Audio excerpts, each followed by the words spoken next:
हिंदी व्याकरण के क्लास में आज हम लोग पद व्यवस्था भाग 2 के अंतर्गत काल के बारे में पढ़ने जा रहे हैं।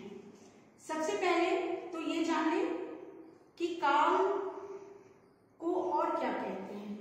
काल मतलब कि समय यानी कि वक्त। अब यहाँ पे ये तो हमने जान लिया कि काल का मतलब समय होता है, वक्त होता है, लेकिन काल को पूरे समझने के लिए हम लोग एक बार परिभाषा को देख लेंगे तो ज्यादा सुविधा होगी। तो पहले मैं ये जो परिभाषा है उसको पढ़ देती हूँ, फिर आपको समझा दूंगी। काल में है से वर्तमान समय का बोध होता है, था से बीते हुए समय का, और होगा से आने वाले समय का बोध होता है। यही मुख्य रूप से काल की परिभाषा मानी जाती है।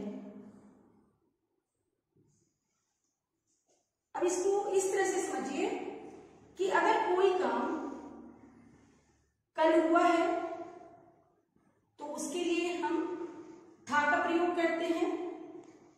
अगर अभी हो रहा है तो उसके लिए है का प्रयोग करते हैं, और अगर आने वाले समय में होने वाला है तो उसके लिए होगा शब्द का प्रयोग करते हैं। काल के 3 रूप होते हैं, यानी कि काल के 3 भेद होते हैं। पहला है वर्तमान काल, दूसरा है भूतकाल, और तीसरा है भविष्यत काल। हम लोग पहले एक बार तीनों जो इसके भेद है उसकी परिभाषा को भी देख लेते हैं। क्रिया के जिस रूप से वर्तमान काल में किसी कार्य के होने का बोध होता है उसे वर्तमान काल कहते हैं।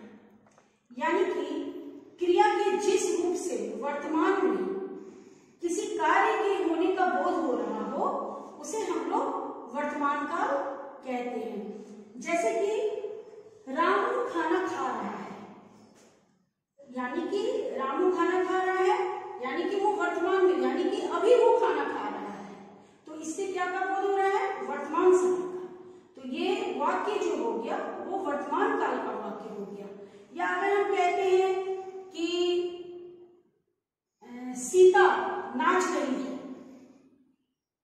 या गीता पढ़ाई कर रही है, तो ये सारे वाक्य क्या हो गए?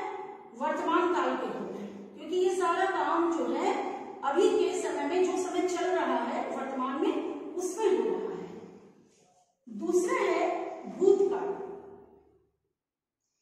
क्रिया के जिस रूप से बीते हुए समय का बोध होता है उसे हम भूतकाल कहते हैं। क्रिया के जिस रूप से बीते हुए समय का बोध होता है उसे हम भूतकाल कहते हैं।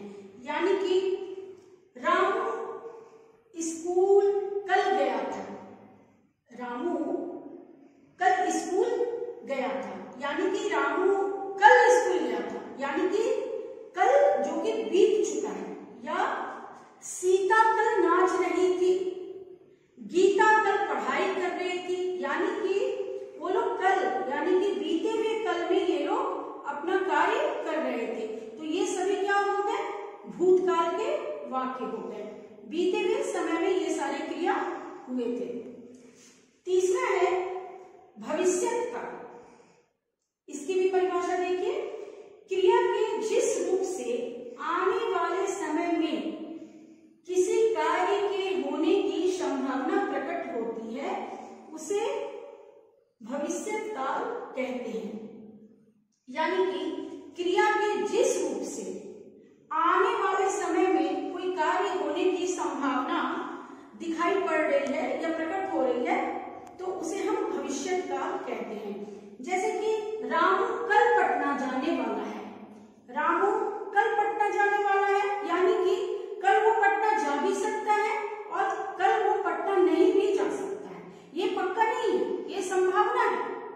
हो सकता है कि गाड़ी कैंसिल हो जाए, ना जा पाए, हो सकता है कि रामू बीमार पड़ जाए और इस कारण पटना ना जा पाए, तो इसे हम संभावना में ही व्यक्त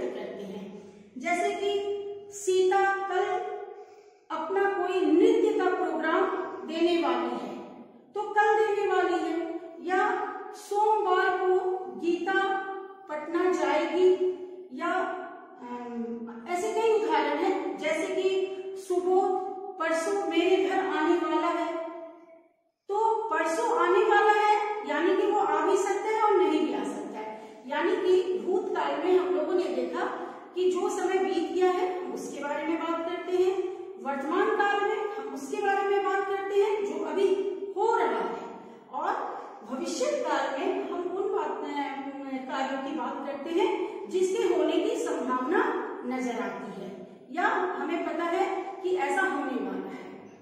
तो आज के क्लास में हम लोगों ने पद व्यवस्था भाग 2 के अंतर्गत काल के बारे में जो पढ़ाई किया, मेरा ख्याल है कि आपको अच्छे से समझ में आ गया होगा। आप गौर से इसकी सारी परिभाषा